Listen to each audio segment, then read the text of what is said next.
हिंदुत्वाचा मार्ग सोडला नाही, कुठेही असले तरी मराठी माणसाचा आग्रह त्यांनी सोडला नाही आणि विशेषतः कोकणाच्या बद्दल त्यांचं प्रेम हे आपल्या सगळ्यांना माहिती आहे.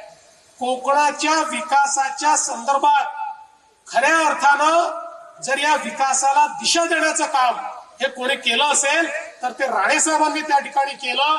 आणि आजही कधीही जर आम्ही त्यांच्याशी चर्चा करायला लागलो तर त्यांचा पहिला विषय तोच असतो, कोकणाचा जीडीपी कसा वाढवायचा, कोकणाचं पर कॅपिटा इन्कम कसं वाढवायचं, कोकणामध्ये मोठ्या प्रमाणात रोजगाराच्या संधी कशा वाढवायच्या.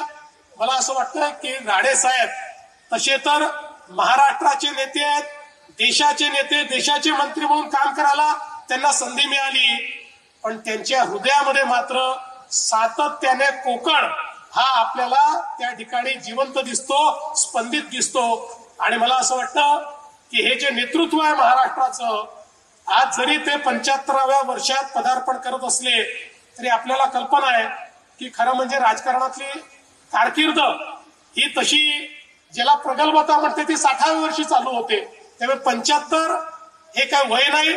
उलट मला असं वाटतं की आता हा एक पडाव आहे आणि यानंतर राणे साहेब अजून खूप नेतृत्व तुम्हाला करायचं आहे, आम्हाला खूप मार्गदर्शन करायचं आहे. आणि जसं नितीनजीने सांगितलं, आम्ही सगळे याच मैदानावर तुमची 100वी साजरी करण्याकरता येऊ हा विश्वास आणि ईश्वराला मी प्रार्थना करतो.